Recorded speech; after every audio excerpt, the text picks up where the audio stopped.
우리에게 주신 하나님 말씀은 마태복음 5장 1절로 8절, 마태복음 5장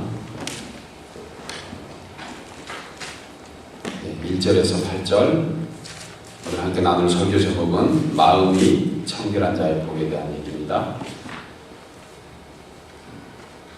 다 찾으신 줄 알고 제가 봉독해 드립니다. 예수께서 무리를 보시고 산에 올라가 앉으시니 제자들이 나온지라 입을 열어 가르쳐 이르시되 심령이 가난한 자는 복이 있나니 천국이 그들의 것이며 애통하는 자는 복이 있나니 그들이 위로를 받을 것이며 온유한 자는 복이 있나니 그들이 땅을 기업으로 받을 것이며 의에 줄이고 목마른 자는 복이 있나니 그들이 배부를 것이며 긍휼히 여기는 자는 복이 있나니 그들이 긍휼히 여김을 받을 것이며 8절은 함께 읽습니다. 마음이 청결한 자는 복이 있나니 그들이 하나님을 볼 것이며 아멘. 지난 한 주간 오늘 가운데 잘 지내신 줄 믿습니다. 이 시간 우리가 다시 한번 귀한 성도들과 더불어 이렇게 예배 자리에 나왔는데 우리 서로 마음으로 축복하면서 또 하나님께 영광 돌립니다. 우리 샬롬으로 서로 축복하면서 인사 나눌까요? 샬롬. 샬롬. 샬롬. 샬롬. 네, 오늘도 예배 자리에 나온 여러분 모두에게 하늘로부터 오는 평강과 기쁨이 충만하시기를 주의 이름으로 소원합니다. 지난주일 오후에 저는 우리 노예 소속으로 되어 있는 목사님 개원 예배에 다녀왔습니다. 그 섬기는 교회 이름이 뉴욕 드림 커뮤니티 처치라고 꿈을 가지는 어떤 그 교회, 그런 의미의 교회입니다. 그런데 거기에 개원한 이름이 힐링하우스라고 영적 치유의 집이라는 곳에 제가 예배를 다녀왔습니다. 그곳은 넓은 공간은 아니었습니다. 그러나 그곳에 모인 많은 사람들이 희망과 비전으로 가득 차 있는 것을 느낄 수 있었습니다. 왜냐하면 그곳에 모인 들 중에 마약과 도박 또 알코올 중독으로 인해서 도저히 삶의 의미를 상실한 그러한 사람들, 정말 마지못해서 살아가는 그러한 사람들의 인생들이 있었는데 그들이 하나님을 만나고 하나님 말씀으로 회복되고 꿈과 소망으로 살아가는 사람들이 그 가운데 있었기 때문에 그것은 참으로 열기와 은혜가 충만한 곳이었습니다. 그곳에 한 사람의 감정을 들을 수가 있었는데 자신은 알코올과 도박으로 중독에 빠져서 살았다고 합니다. 그래서 이제 가족들도 다 떠나고 자기 혼자 사는 것 때문에 도저히 내가 살 의미가 없다. 이제 이런 회의가 찾아오고 낙담과 좌절 속에 이제 죽는 것밖에 남지 않았다 하는 생각에 어둑어둑 해가 좀 내리는 그쯤에 자기는 밧줄 하나를 들고 공원으로 찾아갔다고 합니다. 공원에 가서 밧줄을 메고 자살하려고 죽으려고 그런 마음으로 공원에 찾아갔다고 합니다. 그런데 그날따라 유독 주위에 사람들이 많이 있었대요. 그러니까 그 타이밍을 찾지 못해서 기다리고 있는 찰나에 그 힐링하우스에 섬기는 그 목사님이 그곳에 복음을 전하러 갔던 것입니다. 가서 그를 만나서 복음을 전했는데 그는 자기에게는 더 이상 희망이 없고 꿈이 없어서 이제는 죽을 것만 남아있어서 이렇게 밧줄을 들고 왔노라. 그리고 그 시간을 기다리고 있노라 이런 얘기를 듣게 된 거예요. 그러니까 권 목사님이 하시는 말씀이 그럼 죽을 때 죽더라도 하나님 말씀을 한번 듣고 그 다음에 결정하라. 이런 얘기를 하면서 이제 복음을 전했던 것입니다. 감사하게도 그에게 하나님의 예비하심이 있고 하나님의 계획하심이 있으셔서 권 목사님을 통해서 복음을 듣게 되고 자기가 죽는 그러한 힘이면 죽고자 하는 용기면은 자기가 이제 살 가치를 찾아보라고 그렇게 얘기를 하면서 복음을 받아들였다고 합니다. 이제 그가 다시 한번 힘을 얻었던 것은 하나님의 말씀의 복음이다. 죽고자 하는 자가 그 용기를 가지고 살고자 하는 힘을 얻다 보니까 그전에 죽을 때는 모든 것이 다 죽고 싶은 마음이었는데 살려는 마음을 갖고 보니까 다 살길이라는 것이에요. 얼마나 이 주위가 살길로 가득 차 있는가, 얼마나 행복한가, 얼마나 우리가 살만한 땅인가, 이런 생각을 갖게 되더라는 것입니다. 그래서 그는 자신이 죽으려고 했던 밧줄을 은혜의 증거로 보관하고 있다고 합니다. 그래서 사람들에게 그 밧줄을 언제든지 이렇게 보여줄 준비가 되어 있다는 것이에요. 바로 내가 죽었던 내가 하나님 말씀으로 다시 살아나노라. 여러분, 자살의 반대가 뭡니까? 자살의 반대가 살자입니다. 살자. 예, 자살 한번 글로 써놓고 반대로 읽어보세요. 그러면 살자. 살고 죽는 것이 한순간이라는 것입니다. 글씨 한번 바뀌면 자살이 되고 한번 마음을 거듭먹으면 살게 된다는 것이에요. 우리는 지금 어디를 향해 있습니까? 어떻게 보고 있습니까? 사실 노예는 사물이 중요한 것이 아니고 현실이 중요한 것이 아닙니다. 그것을 내가 어떻게 바라보고 있는가가 더 중요하다는 것을 우리는 생각해 볼 필요가 있어요. 이제 천국 소망으로 살게 됐으니 얼마나 감사한지 모릅니다. 사랑하는 여러분, 자살의 반대가 살자인 것처럼 사람의 살고 죽는 문제가 어디서 오는가? 생각과 마음에서부터 온다는 것을 우리는 잘 알아야 합니다. 물론 영적으로 보면 사단 마귀가 이 악한 세대에 우리를 계속해서 고통과 힘든 그러한 길로 끌고 갑니다. 그러나 주님은 그 길을 바꿔서 선한 길로 만들어 주십니다. 그래서 악한 마귀는 우리를 자살로 인도하지만 하나님의 영은 우리를 살자로 인도하고 있다는 것을 믿으시기 바랍니다. 성도로 할지라도 은혜와 믿음이 없으면 자살이라는 비관과 절망으로 살지만 은혜를 생각하면서 믿음으로 주님을 바라볼 때 살자 인생이 되는 것입니다. 여러분, 죽을 힘과 용기가 있다면 살지 못할 일이 없을 것입니다. 연서대 교수의 글이 제가 생각이 납니다. 김주환 교수님이 쓴 책의 제목이 회복탄력성이란 제목의 글이 있습니다. 이 책의 저자는 회복탄력성에 대해서 자신에게 닥쳐있는 온갖 역경과 어려움을 오히려 도약의 발판으로 삼는 힘이 회복탄력성이다. 이 책은 에세이집 같은 문학서적이 아닙니다.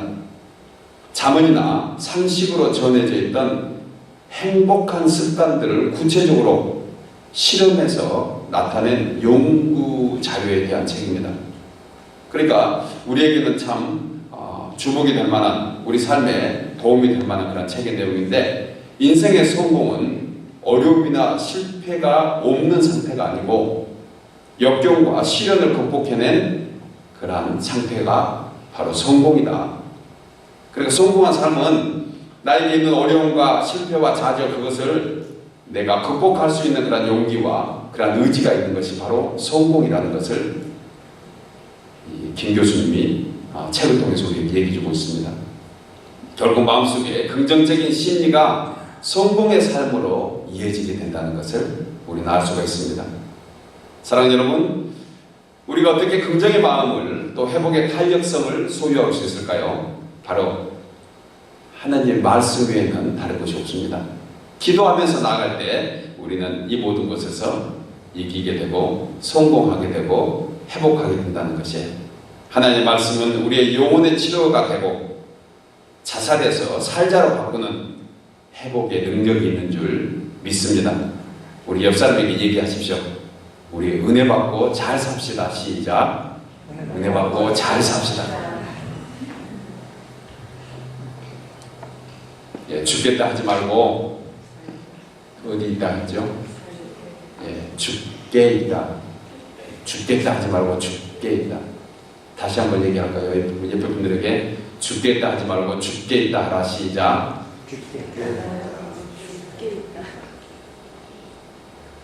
예, 오늘은 팔복 가운데 6번째 말씀입니다. 마음이 청결한 자는 복이 있나니 그들이 하나님을 볼 것이요. 마음의 청결, 이것을 야고보 사도는 성결이라고 대신 소개를 하고 있습니다. 퓨얼, 그것은 청결보다 성결에 가까운 단어가 아닌가 그런 생각을 해봅니다. 본문에서 예수님은 마음이 청결한 자가 복이 있다. 그 이유는 하나님을 볼 수 있기 때문에 그렇다는 거지. 따라서 우리 인생을 주관하시고 역사하시는 하나님을 어떻게 볼 수 있을까?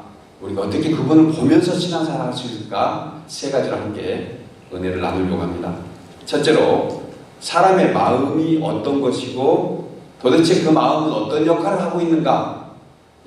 우리가 늘 마음, 내 마음대로, 내 뜻대로, 내 생각대로 이런 단어를 많이 쓰는데 도대체 마음이라는 것이 그러면 우리 가운데 어디에 있고 어떤 역할을 하는가 우리가 한번 살펴봤으면 좋겠습니다.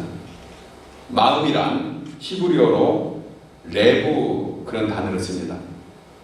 신체 중심기관에 있다는 것이에요. 몸의 중심기관. 여러분 내 마음대로 이렇게 얘기할 때 우리는 손을 이렇게 가슴에 얹잖아요. 내 생각, 내 마음 이럴 때. 이 마음 이렇게 하면서 이렇게 배에다가 손을 얹는 사람 있을까요? 아니면 힙에다가 손을 얹는 사람 있을까요? 그렇진 않습니다. 신체 중심기관이 바로 마음이다. 그런 뜻에서 우리는 마음, 손을 이렇게 얹는 것 같아. 감정이나 생각의 중심지라는 뜻을 가지고 있습니다. 신약 성경에서 헬라어 카르디아라는 단어를 쓰는데 이 카르디아는 지정의, 즉 알고 느끼고 판단하는, 그래서 결단하는 곳이 마음이다 이렇게 얘기합니다. 여러분, 그런데 마음에 대해서 동양권하고 서양권이 달리 해석합니다. 동양에서는 신체의 일부를 마음이라고 해요. 마음이 어디가 있습니까? 그러면 마음은, 여러분들의 마음 어디가 있습니까? 심장이 있어요. 아주 잘 말씀하셨어요. 이게 동양에서 얘기하는 마음이에요. 마음, 동양, 심장에 있다는 것이에요. 그런데 서양에서는 다릅니다. 서양에서는 마음을 세 개로 나눠서 해요. 첫째, 마음, 머리에 있다는 거예요. 브레인, 뇌에 있다. 뇌. 머리에도 마음이 있다는 것이. 또 하나 마음이 소울, 영혼 속에 마음이 있다. 그 다음에 여기 홍철영 선생님 얘기한 것처럼 또 마음이 황은호 선생님 얘기한 것처럼 마음 하나가 또 어디가 있냐면 마음 심장에 있다. 그래서 하트, 마음이 바로 이 마음이다 이렇게 얘기를 합니다. 우리 동양권과 서양권이 나누어서 설명하는 거 보면 제가 볼 때는 서양권에서 조금 더 디테일하게 그 설명을 하고 있다고 생각합니다. 마음은 머리에도 마음이 있고요. 우리를 둘러싸고 있는 소울, 영혼. 예수 믿지 않는 사람들은 영혼이 회복되지 않았습니다. 그러니까 그들에게는 정신이 마음이다. 정신도 마음입니다. 또 우리의 마음, 가슴, 이것이 역시 마음이다. 이렇게 표현을 하고 있습니다. 우리의 마음을 나눠보면 좋고 나쁘고 기쁘고 슬프고 희노애락이죠. 이 희노애락의 감성이 마음속에 있다는 것이에요. 그 다음에 생각과 판단, 결정하는 이런 것들은 어디에 있죠? 이것 역시 마음에 있는데 지성적인 마음입니다. 머리에 있는 거죠, 그건. 여러분, 우리가 배가 고프면 음식을 먹고 싶어 하죠? 식욕. 어떤 사람에게 누군가를 만나서 사랑 나누고 싶고, 사랑하고 싶고, 이런 어떤 그 감성적인 사람의 가장 기본 욕구 중에 하나죠. 이런 것들 역시 본성, 이것 역시 마음에 들어있습니다. 마음.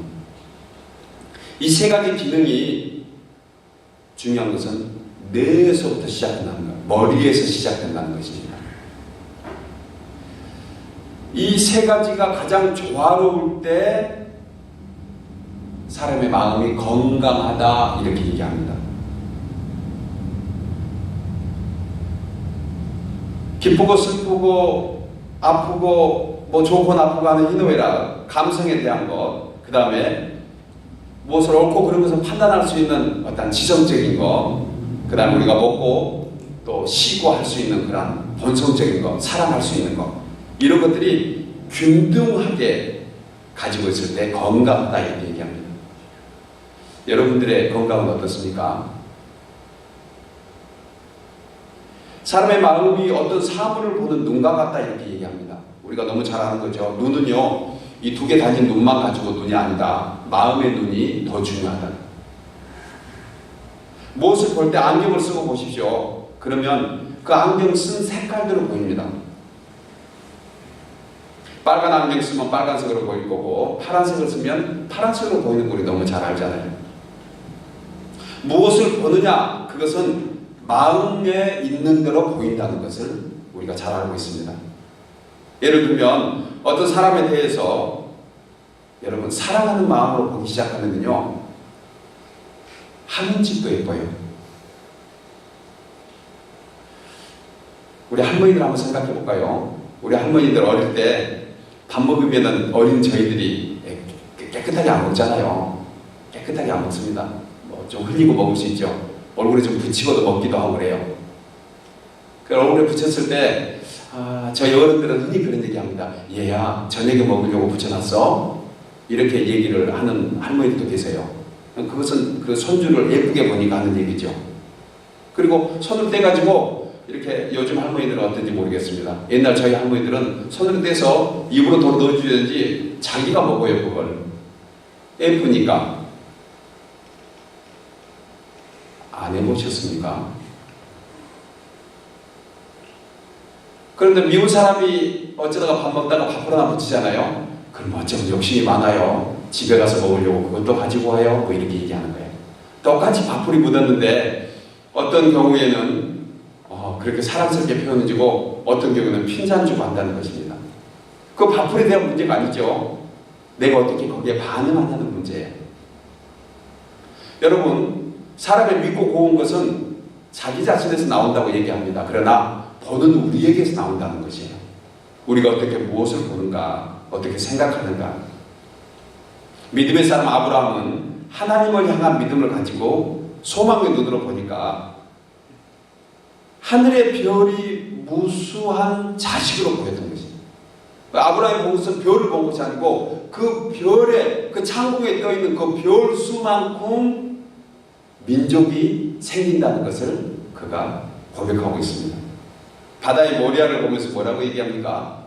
이 모리아 수만큼 우리의 자손들, 민족이 생길 것을. 마음에 하나님을 향한 믿음으로 보니까 하나님의 약속이 보이더라는 것입니다. 하나님의 축복이 보이더라는 것입니다. 이처럼 사람의 마음은 그릇과 같습니다. 그릇과. 여러분, 그릇에 꿀을 담으면 무슨 그릇이 되죠? 꿀단지. 꿀 먹은 덩어리들이 되셨습니다. 꿀을 먹으면 입을 다물고 있어야죠. 안 들게 해야 되니까. 거기다 물을 담으면 물그릇이 돼요. 꿈을 담으면은요, 꿈 단지가 되는데 그 담아있는 단지가 열리는 순간에 현실이 된다는 것이에요. 꿈을 마음에 담아두면 그것은 미래에 이루어질 것 같지만 그것은 미래의 현실이 된다는 거죠. 이처럼 우리 마음에 무엇을 담고 있느냐에 따라서 말이 나오고 행동이 나옵니다. 꿈은 보이지 않는데 그것이 행동으로 이어지고 표현이 된다는 거지. 마음속에 있는 어떤 생각들이 그게 분명히 어떤 결과를 나타낸다는 것을 우리는 잘 알게 됩니다. 여러분, 사람이 악한 마음을 가지고 있으면 악한 말과 악한 행동이 나옵니다. 그러나 반대로 선한 마음을 가지고 있는 사람들의 말 속에 보시면 선한 말이 나오게 돼 있다는 것을 우리는 알아야 합니다. 이처럼 신앙의 열정을 마음에 담고 있는 사람에게선 신령한 말과 신령한 행동이 나오는 줄 믿습니다. 여러분들의 마음에는 지금 무엇을 담고 있습니까? 잠언 4장 23절에 무릇 지킬 만한 것보다 더욱 내 마음을 지키라. 생명의 근원이 이에서 날미니라. 뭐를 지킬 만한 것 중에 우리의 마음을 지키라. 사랑하는 여러분, 사람의 죽고 사는 것이 마음에서 시작된다고 했습니다. 마음의 생각에서 우리의 결과가 난다는 것을 우리는 분명히 잘 알고 있습니다. 보이지 않는 생각 같지만 보이는 결과를 안다. 그러면 우리의 마음속에 무엇을 담고 있는가, 이것은 너무나 중요한 것을 우리가 알아야 합니다. 우리 모두는 믿음의 마음, 긍정의 마음, 행복한 마음, 정말 적극적이고 사랑하는 마음, 하나님을 사모하는 소망의 마음으로 가득 차시기를 주의 이름으로 축복합니다. 두 번째로, 성도된 우리가 어떻게 청결한 마음을 가질 수 있을까요? 여러분, 마음이 청결하다는 것은 어떤 것입니까? 어떤 사람들과 비교해서 상대적으로 양심이 바른 사람, 좀 윤리적이고 도덕적인 사람, 그 사람을 청결하다고 그럽니까? 그렇지 않습니다. 마음이 착한 사람을 청결한 것이 아니고, 성경은 다른 의미로 청결한 것을 설명하고 있습니다. 청결의 헬라어 카다로스라는 단어에 보면 유대교의 청결 애식에서 청결이 무엇인가를 설명해 주고 있습니다. 이 용어는 도덕적인 것, 종교적인 어떤 청결, 유대교는 이렇게 뜻을 설명하고 있습니다. 그러나 예수님은 팔복에서 청결에 대해서 다른 말을 하고 있는데, 다른 말씀을 하고 계시는데, 그 말씀은 두 마음에서 해방된 한 마음이다. 두 마음은 청결한 것이 아니다. 여러분, 우리 마음속에 가끔은 예수 믿지 않았을 때보다 더 우리에게 조금 부담되는 그런 상황들이 있습니다. 신앙생활을 하지 않을 때는 마음이 한결같거든요. 어떤 마음이죠? 세상적인 마음이에요. 육신에 속한 마음입니다. 감정에 속한 마음이야. 정신에 속한 마음입니다. 그런데 교회 다니면서 예수 믿고 나니까 내 마음이 그러지는 못합니다. 주일날 나와서 예배하고 또 하나님의 말씀을 듣고 나서 또 기도하면서 떠오른 말씀으로 인해서 우리 마음속에 갈등이 생겨요. 예전에 있는 말씀과 예전에 있었던 내가 아는 그 어떤 상식적인 것, 지식적인 것과 하나님의 말씀이 이 안에서 막 싸우고 있는 거지. 그래서 두 마음이라고 그걸 표현합니다. 세상 사람들은 그 마음 알지도 못하고요, 알 수도 없어요. 그런데 우리는 그 마음을 알 수가 있거든요. 여기 있는 분들이 다 그걸 경험하고 있는 줄 믿습니다. 끊임없이 두 마음이 우리 속에서 갈등을 일으키는 것, 이게 비정상인가요? 가장 정상입니다. 가장 정상적인 그런 상황이에요. 여러분, 성결은 예수님이 말씀하신 청결, 그것은 이 두 마음에서 완전히 해방돼서 한 마음으로 가는 것이다. 이것이 바로 청결한 마음이다. 예수님이 십자가로 인해서 제사함을 받은 신실한 주의 백성이 하나님을 경외하고 사람들에게 정직하고 진실하게 살아가는 것, 이것이 바로 청결이다.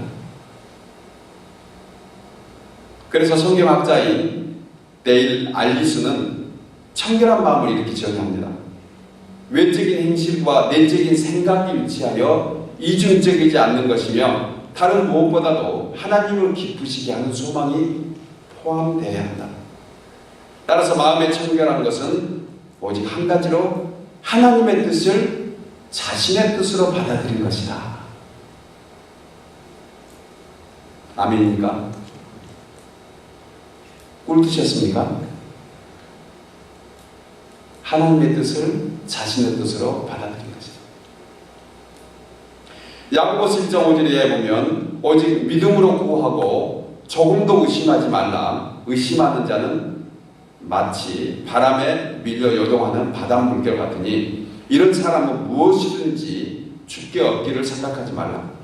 두 마음을 품어 모든 일에 정함이 없는 자로다. 우리가 필요한 것을 구한 후에 의심하는 자, 이것은 두 마음을 품은 자이기 때문에 하나님 볼 수 없다는 것입니다. 그러므로 마음이 청결한 자는 두 마음을 품지 않는 자입니다. 하나님을 쫓는다 하면서 돈을 사랑하는가? 하나님의 말씀보다 세상과 사람을 의지하는 것, 여기에는 결코 청결함이 거할 수 없다는 것을 우리가 말씀을 통해 들을 수가 있습니다. 두 주인을 동시에 섬기며 마음이 나누어져 있는데 어떻게 하나님을 볼 수 있겠어요? 여러분, 그 성결한 영 하나님은요, 우리가 쉽게 볼 수 있는 그런 분이 아니기 때문에 오늘 주신 말씀을 생각하면서 끊임없이 그분을 볼 수 있는 그런 은혜와 믿음이 우리에게 있어야 된다는 기도가 필요합니다. 여러분, 성도는 이 말씀을 깊이 묵상해야 합니다. 나는 마음이 청결한 자인가? 그럼 나는 과연 한 분 하나님에게만 온전히 신뢰하며 소망하고 있는가? 우리가 비록 하나님 보시기에 온전하지 못한 연약한 모습을 가지고 있지만 변함없이 그래도 그 안에서, 주님 안에서 주님의 뜻을 쫓고 산다면 이 사람이 바로 청결하고 성결한 믿음의 소유자가 되는 줄 믿습니다. 여러분, 이 세상 가운데서 살고 있는 연약한 우리의 마음을 주님 왜 모르시겠습니까? 히브리서 4장 15절에 우리의 대제사장 되시는 주님이 우리 연약함을 친히 체휼하시고 우리와 한결같이 시험을 받으신 분이다. 여러분, 주님이 우리의 형편과 처지를 가장 잘 아십니다. 옆에 있는 사람이 가장 잘 알 것 같아요? 모릅니다. 아무리 가까이 있는 부부라 할지라도, 우리 자녀들이라 할지라도, 우리의 부모라 할지라도 내 속사람, 내 속마음 아마 그렇게 다 알지 못할 것입니다. 우리의 마음을 알아주시고 우리를 한결같이 이해하신 분은 오직 주님이시라는 것을 우리가 생각해야 합니다. 여러분, 말씀을 듣고 은혜를 받을 때 그러고 싶은 마음에 뭔가를 결단합니다. 내가 그래야 하겠다고 결단할 때가 있습니다. 그런데 현실 속에서는 또 여전히 흔들리게 되는 것 우리 또한 보게 됩니다. 때로는 경제적인 이유로 혹은 건강 때문에 또는 사람과의 관계에서 말할 수 없는 억울한 일과 낙심과 좌절 가운데 하루에 몇 번이도 우리가 흔들리고 우리가 낙심되고 좌절하게 되잖아요. 여러분, 속담에 오죽 우리가 연약한 것이 있으면 하는 말 중에 그런 말이 있잖아요. 화장실 갈 때하고 나올 때가 다르다. 그 정도 연약해요. 그런 연약한 우리가 어떻게 한결같은 마음을 가질 수가 있겠습니까? 그것은 주님이 나를 생각하고 계신다는 것을 잊지 않는 것이. 한결같은 마음은 주님이 나를 생각하고 계신다. 그래서 오직 하나님을 신뢰하는 믿음이 바로 청결함을 얻게 된다는 것을 우리는 알게 됩니다. 생각해보면 지금 우리 각자가 겪고 있는 고난은 참 주인이신 하나님께 내 마음을 고정하는 법을 배우고 있다. 지금 우리가 신앙생활 때문에 갈등이 있습니까? 어려움이 있습니까? 이것은 참 주인이신 하나님께 고정하는 방법, 길을 배워가고 있는 기간이라는 것이에요. 당장 경제적으로 여유치 못하고 내일을 걱정해야 될 그런 우리 몸 연약함, 가족들, 자녀들 문제, 여러 가지 말 못할 사정, 이것은요 하나님을 만나는, 우리가 더욱더 성결하고 청결해서 하나님을 볼 수 있는 그런 축복의 기회라는 것을 우리는 기억해야 합니다. 사랑하는 여러분, 당장 눈앞에 있는 현실만 바라보지 말고 현실을 뛰어넘어서 그곳에 계신 하나님을 바라보시기 바랍니다. 이제 듣는 신앙에서 보는 신앙으로 진보되어야 합니다. 동방의 의인 욥이 고난의 과정을 지나서 귀로 듣던 신앙에서 눈으로 보던 신앙으로 바뀌었던 것을 우리는 잘 압니다. 우직하게 한 길을 가는 믿음의 사람, 하나님만 온전히 신뢰하는 그 사람만이 하나님을 볼 수 있는 것입니다. 이러한 믿음이 우리 가운데 있기를 주의 이름으로 축복합니다. 마지막 세 번째로 마음의 청결한 자가 하나님을 볼 것이라고 했습니다. 본문 8절에 마음이 청결한 자는 복이 있나니 그들이 하나님을 볼 것이며 Blessed are the pure in heart, for they will see God. 이렇게 얘기합니다. 어떻게 하면 마음이 청결해질 수 있는가 제가 설명을 드렸습니다. 그러면 마음이 청결한 사람은 바로 하나님을 볼 수 있는데 어떤 신학자는 이 대목을 이렇게 해석합니다. 마음이 청결한 자는 하나님을 소유할 수 있다. 하나님 볼 수 있다는 것을 소유한다고 설명했는데 꽤 감동이 됩니다. 하나님을 소유한다. 얼마나 귀하고 아름다운 표현입니까? 우리가 하나님을 소유한다. 구약시대에 하나님을 보는 사람은 죽게 됩니다. 그래서 기드온은 그가 하나님을 만나자 이렇게 고백하잖아요. 사사기 6장 8절 6장 22절 이하에 보니까 기드온이 그가 하나님의 사자인 줄 알고 가로되 슬프도소이다 이런 얘기를 합니다. 기드온이 하나님을 보니까 슬프다고 얘기를 해요. 좀 이상하지 않아요? 우리는 하나님 만나면 너무 좋잖아요. 꿈에 하나님 보는 것이 소원이래. 어떤 사람이 꿈꿨는데 하얀 소복을 입고 하얀 그 옷을 입으신 대부분 예수님은 왜 하얀 옷으로 그렇게 표현이 되는지 모르겠습니다. 아마 거룩하시고 성결하시기 때문에 그렇게 표현될 것 같아요. 그런데 그분이 이렇게 그 예수님을 보려고 고개를 들기 시작하는데 순간 잠에서 깼다는 것이 나중에 알고 보니까 자기 와이프가 이렇게 깨웠다고 해요. 그래서 원망하는 거야. 조금만 더 있으면 우리 하나님 얼굴 볼 수 있었는데 고개를 들기 시작했는데 깨웠다고 그렇게 막 소리를 지르더랍니다. 여러분, 우리는 꿈에서도 하나님 보는 것이 소원이에요.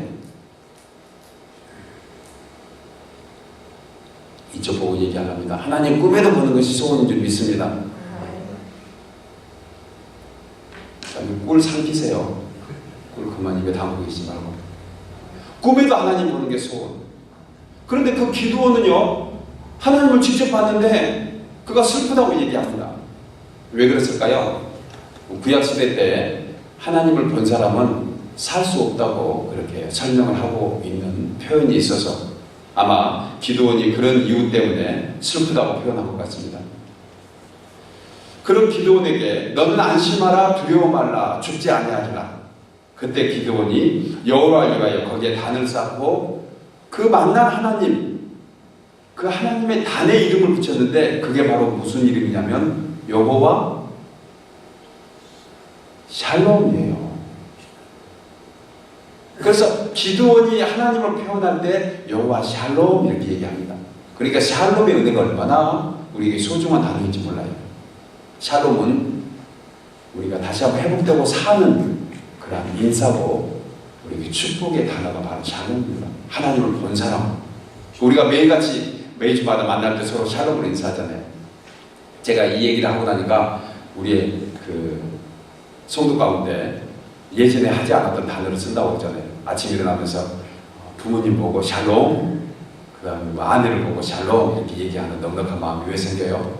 바로 그게 언어가 바뀌고 축복이 우리 가운데 있는 하나의 증거라고 저는 생각할 수가 있습니다. 여러분, 죄인된 우리가 여호와 샬롬, 하나님을 만나는 중으로 우리가 살게 됩니다. 하나님을 소유한 기쁨이 바로 오늘 청결한 자가 하나님을 보기 때문에 하나님을 소유한다는 것이. 그러나 이 세상 사람들 그 누구나 아무나 하나님을 볼 수 있는 것이 아닙니다. 하나님을 보는 사람은 역시 그리 많지 않습니다. 아무나 볼 수 없기 때문에 그렇습니다. 죄인된 인간이 어떻게 거룩한 하나님을 볼 수 있겠습니까? 이는 말씀 가운데서 볼 수 있습니다. 하나님의 언약을 붙잡고 의지하는 자가 하나님을 보기 때문에 그렇습니다. 요한복음 1장 1절에 태초에 말씀이 계시니라. 이 말씀이 하나님과 함께 계셨으니 이 말씀이 곧 하나님이시니라. 세상 사람은 모르죠. 믿는 저희는 압니다. 말씀이 하나님이라는 것을 사도 요한이 우리에게 얘기하고 있습니다. 그래서 이 비밀인 이 말씀, 이것은 성도만이 알 수 있는 것이에요. 성도만이 깨닫게 되고 느끼게 되는 것입니다. 우리가 어떻게 하나님을 볼 수 있는가? 말씀 속에서 봐야 돼요. 여러분, 하나님이 어디 계신가요? 우리 마음에 계십니다. 우리가 하나님을 소유하고 있습니다. 우리와 함께 영원히 하시겠다는 그 하나님, 한번 내가 너에게 들어오면 떠나지 않겠다고 약속하셨습니다. 바로 임마누엘의 은총입니다. 그런데도 왜 우리는 하나님 만나지 못하고 보지 못할까요? 그것은 우리 스스로 하나님을 인정하지 않기 때문에 그래요. 여러분, 하나님을 인정하지 않으면 그분을 볼 수가 없습니다. 하나님을 인정하지 않는 게 무엇이죠? 말씀을 담아두지 않는 것이. 신앙생활 하면서도 말씀이 머리에 하나도 안 남아있는 것이, 예배 드리고 나서 말씀 듣고 났는데도 말씀 일주일 내내 역사하지 못하면 하나님 볼 수가 없습니다. 그러나 우리 성도 가운데 말씀 한 절이라도 우리 심령에 역사하게 되면 그 말씀이 하나님을 만나는 통로가 되는 줄 믿습니다. 예수님이 십자가에 못 박혀 죽으신 후에 두 제자가 엠마오로 떠나갔던 그런 장면이 나옵니다. 누가복음 24장에 보면 미련하고 선지자들의 말한 모든 것을 마음에 더디 믿는 자들이요. 이 두 제자에게 얘기한 거거든요. 예수님이 옆에 갔는데도 그 두 제자가 예수님을 발견하지 못했습니다. 왜 그랬어요? 언약을 붙잡지 못했거든요. 내가 사흘 만에 죽고 사흘 만에 부활하여 다시 오리라. 이 언약이 그들에게 수없이 전해졌는데도 그 엠마오로 가는 두 제자는 그 말씀을 기억하지 못했기 때문에 하나님을, 주님을 보지 못했던 것을 우리는 알게 됩니다. 사랑하는 여러분, 성령과 더불어 말씀과 언약으로 우리 가운데 계신 하나님을 보시기 바랍니다. 말씀의 언약. 그러면 하나님을 볼 수 있는 그러한 기회가 됩니다. 욥이 말씀을 붙잡고 전능하신 하나님을 믿음으로 보는 순간 그는 이런 고백하잖아요. 욥기 42장 5절에 내가 주께 대하여 귀로만 들었는데 이제 눈으로 주를 배웠나이다. 언약 붙잡고 그 고난과 시련 다 그 통도 지나고 나니까 그때 하나님이 보이더라는 것입니다. 여러분, 우리가 어떻게 하나님 볼 수 있어요? 지금 고난과 시련, 믿음 때문에 힘든 것들을 다 지나고 나면 그때 하나님을 보게 된다는 것입니다. 이러한 은혜가 우리 가운데 빚어지기를 간절히 소원하며 축복합니다. 이제 말씀을 맺겠습니다. 미국의 역사상 가장 존경받은 부흥사 D.L. 무디 목사님 우리가 잘 압니다. 이분이 이런 표현을 했어요. 왕을 보기 위해서는 먼저 청결하고 그런 후에 그 궁궐문을 통과할 수 있다. 좀 의미가 어려울지 몰라도 현실적인 얘기입니다. 여러분, 우리가 예를 들어서 어떤 뭐 대통령이라든가 어떤 그 표현을 하자면 옛날에 왕 보려고 할 때 그냥 초대받았을 때 누더기 옷 입고 오는 사람 봤어요? 아닙니다. 정결한 옷을 입고 통과하는 그런 사람이 왕을 볼 수 있다고 표현을 한 거예요. 사랑하는 여러분, 청결, 성결은 하나님을 만나는 통로입니다. 오직 은혜와 믿음으로 되어집니다. 성도의 청결, 하나님을 사모하는 마음으로 가능합니다. 십자가의 언약을 붙잡는 것입니다. 오늘 예배에 참여하는 모두가 바로 그러한 언약 속에 있는 바로 사람들입니다. 저와 여러분이 매일의 삶에서 신앙생활 가운데 하나님을 볼 수 있는 그런 청결과 성결로 가득 차시기를 주의 이름으로 축복합니다. 기도하겠습니다. 하나님 아버지 감사합니다. 죄인 되었던 저희를 우리 하나님이 끔찍하게 사랑하여 주셔서 의인으로 삼아주시고 이제 주님을 귀로만 듣는 것이 아니고 눈으로 볼 수 있는 귀한 말씀 주신 것도 감사합니다. 귀한 성도들 가운데 삶의 어려움과 삶의 고난의 그 문을 통과한 후에 우리 주님이 서 계신 것을 볼 수 있도록 하여 주시고 매일의 삶 속에서 주님이 우리가 동행하는 그런 임마누엘의 은총이 사랑하는 성도들 삶에 넘치게 하여 주옵소서. 오늘 마음의 소원을 가지고 주의 전을 찾아온 귀한 신령들에게 우리 하나님을 볼 수 있게 하여 주시고 하나님을 만지고 하나님과 손잡고 돌아가는 귀한 은혜가 있을 줄 믿고 감사하며 예수님 이름으로 기도하옵나이다. 아멘.